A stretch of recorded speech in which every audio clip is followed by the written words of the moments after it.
গত এক দশক থেকে চায়নার আর্থিক উন্নতি আমেরিকার থেকে 7 গুণ বেশি হয়েছে। কিন্তু কেন?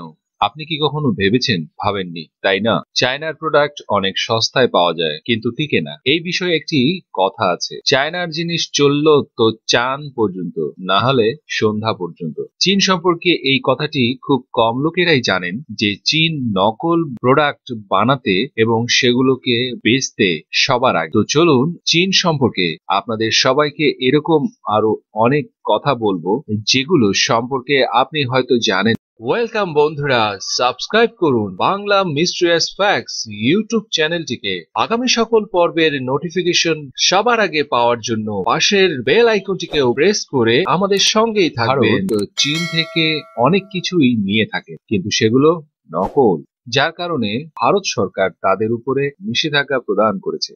হয়তো আপনার জানা নেই যে চায়নার যে খেলনাগুলো আপনারা আপনাদের বাচ্চাদেরকে কিনে দেন, সেগুলো ইউজড কন্ডোম থেকেও তৈরি হতে পারে। চায়না প্রত্যেকটি সেই সকল বিষয়কে বা দ্রব্যকে ব্যবহার করে যেগুলো আসলে খারাপ হয়ে যায়। আর আপনি জেনে আরো অবাক হবেন যে চায়নায় নকল মাংস এবং চালও পাওয়া যায়। চায়নার সম্পর্কে একটি প্রবাদ খুব প্রসিদ্ধ, যে এখানে টেবিল আর চেয়ার বাদ দিয়ে প্রত্যেকটি চার পাওয়ালা প্রাণীকে খাওয়া হয়। এখানে ভার্জিন বাচ্চাদের ইউরিন দিয়ে সিদ্ধ করা ডিম খাওয়া হয়। চীনে এই পরম্পরাটি 1000 বছর আগ থেকেই প্রচলিত।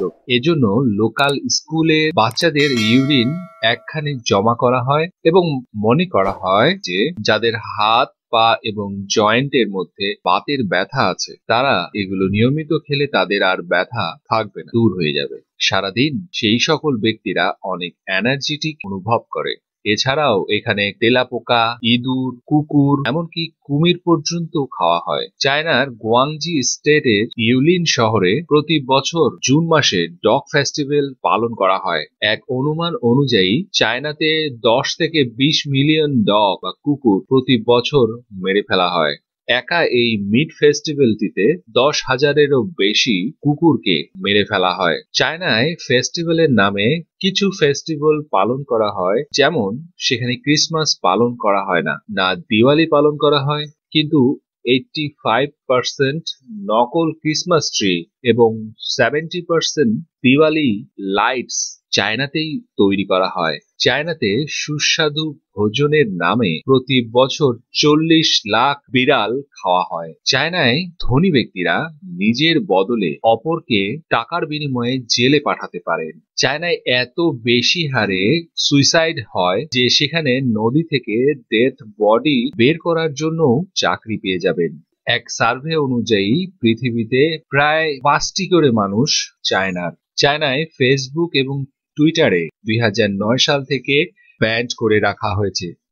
চায়নায় সাংহাই শহরে লাল রঙের কার রাখা বেআইনি। হয়তো আপনি জানেন না যে আইসক্রিমের প্রথম খোঁজ চায়নাতেই পাওয়া গেছে। চায়নার ইতিহাস এটাই পাওয়া যায় যে ফুটবলের প্রথম খোঁজ চায়না থেকেই উৎপত্তি। চায়নায় 3 কোটি লোকেরা গুহার মতন ঘরগুলোতে এখনো বাস করে। 2010 সালে চায়নার সাংহাই শহরে সাংহাই সিটিতে 100 কিলোমিটার লম্বা ট্রাফিক জ্যাম লেগেছিল। এই জ্যামটি 12 দিন পর্যন্ত কন্টিনিউ ছিল। চায়নায় প্রতি 30 সেকেন্ড পর পর এমন বাচ্চার জন্ম হয় যা জন্মগতভাবে বিভিন্ন জন্মগত ত্রুটি নিয়ে জন্মায়, যার কারণ সেখানকার পলিউশন। বেইজিং এ একদিন শ্বাস নেওয়া 31টি সিগারেট পান করা সমান। অর্থাৎ আপনি একদিন বেইজিং এ বসবাস করলে আপনি 31টি সিগারেট পান করে ফেলছেন। চায়নার অনেকগুলো ছবিতে আপনি মাস্ক পরিহিত মানুষকে দেখতে পাবেন। এর কারণ হলো ব্যাপক হারে চায়নার pollution. Great wall of China ছাড়া এখানকার পলিউশন আপনি স্পেস থেকেও দেখতে পাবেন। 90% চায়নার পানিতে ক্ষতিকর বিষাক্ত কেমিক্যাল থাকে। যদি আপনি কখনো দুনিয়ার কোনো অংশে জায়ান্ট পান্ডাকে দেখতে পান, তাহলে আপনি সেটা চোখ বন্ধ করে বিশ্বাস করে নেবেন এর উপর চীনের অধিকার রয়েছে, কারণ চীন এই প্রজাতিকে লিজ নিয়েছে, অর্থাৎ কিনে নিয়েছে। এদের বাচ্চার উপরেও চীনেরই অধিকার রয়েছে। 2025 সাল পর্যন্ত নিউ ইয়র্কের মতন চায়নাতে 5টি বড় বড় শহর হবে। আর আপনি এটাও জেনে অবাক হবেন যে সেক্স টয়েস বিক্রির ক্ষেত্রে চীন নাম্বার 1-এ। আমেরিকার এত হারে জনসংখ্যা নেই যত হারে চীনের সেলফোন রয়েছে। আমেরিকার থেকে বেশি লোক চীনে ইংলিশ বলে। এখানকার পালিত প্রাণীদেরকে পেইন্ট করে টাইগার বা পান্ডা বা জেব্রার রূপ দেওয়া হয়। এটা একটা অদ্ভুত ট্রেন্ডিং। 2013 সালে একটি পেইন্ট করা ডগ চিড়িয়াখানায় প্রবেশ করেছিল। তখন অনেক দিন পর্যন্ত লোকজন তাকে বাঘ মনে করেছিল। আপনি জেনে অবাক হবেন যে হংকং পলিটেকনিক ইউনিভার্সিটিতে ব্রা এর উপর স্টাডিজ এর ডিগ্রিও প্রদান করে।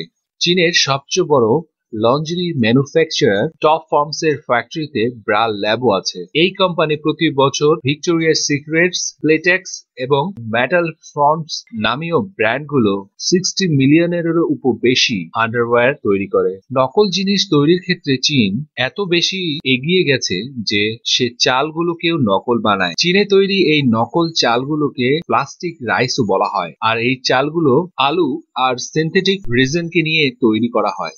এই চালগুলো রান্নার পরেও অনেক নরম থাকে এবং এটাকে খাওয়ার পর অনেক লোকেরাই অসুস্থ হয়ে মারা গেছে। কিন্তু তারপরও এই চালগুলো চীনে ওপেন বিক্রি করা হয়। এক ব্যাগ প্লাস্টিক ভিনাইল 3 গামলা প্লাস্টিক রাইসের সমান। এর অর্থ হলো এই, আপনি যদি 3 গামলা রাইস খেয়ে ফেলেন তাহলে আপনি এক ব্যাগ ভিনাইল রাইস খেয়ে ফেলেছেন। এখন আপনি নিজেই ভাবতে পারেন যে এই চালটি খাওয়া কতটা ক্ষতিকর। চীনে মধু পর্যন্ত নকল বানিয়ে তৈরি করা বিক্রি করা হয়, আর এই 1 কিলো নকল মধু মাত্র 100 টাকায় তৈরি হয়ে যায়।